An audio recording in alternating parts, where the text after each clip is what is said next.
Dans le cas de David, le cœur que Dieu avait vu est révélé dans le combat contre Goliath. Et c'était ce cœur qui a fait de David l'homme selon le cœur de Dieu tout le reste de sa vie. Qu'est-ce que Goliath? Qui est-il? Il est une figure colossale derrière laquelle tous les Philistins se cachent. Il les englobe tous, les inclut tous. En effet, il est la force des Philistins dans sa totalité car ils ont fui quand ils ont vu que leur champion était mort. La nation est liée à cet homme et représentée par lui. Que sont les Philistins typiquement? Ils représentent ce qui est très proche de ce qui est de Dieu, étant toujours dans la proximité étroite des choses de Dieu, cherchant sans cesse à empiéter sur elles, pour avoir une main mise sur elles, pour examiner et chercher à pénétrer, à découvrir les choses secrètes de Dieu. Vous vous rappelez leur attitude à l'égard de l'arche quand elle parvint entre leurs mains? Ils cherchaient sans cesse à pénétrer les secrets de Dieu, mais toujours d'une manière naturelle. Ils sont appelés incirconcis. C'est ce que David a dit au sujet de Goliath, ce Philistin, cet incirconcis. Nous savons par l'interprétation de Paul que cela représente en type cette vie naturelle non crucifiée. Cette vie naturelle qui cherche toujours à avoir une main mise sur les choses de Dieu, indépendamment de l'œuvre de la croix.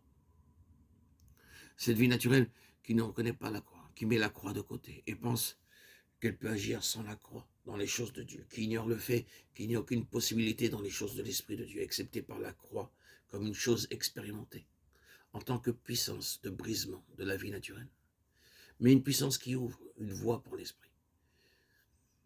Il n'y a aucune possibilité pour nous de connaître les secrets de Dieu, excepté par le Saint-Esprit, et le Saint-Esprit n'était pas jusqu'à ce que le calvaire soit accompli. Ce doit être personnel dans l'application, pas simplement historique. Les Philistins incirconcis parlent simplement d'une vie naturelle qui s'approche des choses de Dieu et interfère toujours avec elles, les touchant, les examinant, voulant mettre la main sur elles. C'est une menace pour ce qui est spirituel. Goliath incarne tout cela. Tous les Philistins sont englobés en lui. David le rencontre et le résultat dans l'interprétation spirituelle est celui-ci. Que le cœur de David n'aura rien de cette chose-là. Il se place lui-même dans la position où toutes les choses seront de Dieu et rien de l'homme. Il n'y aura ici, dans les choses de Dieu, aucune place pour la nature. Mais cette force naturelle doit être détruite. Les Philistins deviennent les ennemis perpétuels de David, et lui, le leur. Voyez-vous, l'homme selon le cœur de Dieu, qui est-il? Qui est-il? C'est un homme qui, bien que les forces contre lui soient terribles, se place de tout son être contre ceux qui interfèrent avec les choses de Dieu, d'une manière incirconcise. Ce qui contredit la croix du Seigneur Jésus, ce qui cherche à forcer le passage dans le royaume de Dieu, autrement que par la porte de la croix, est représenté par les Philistins. Qui est ce Philistin incirconcis?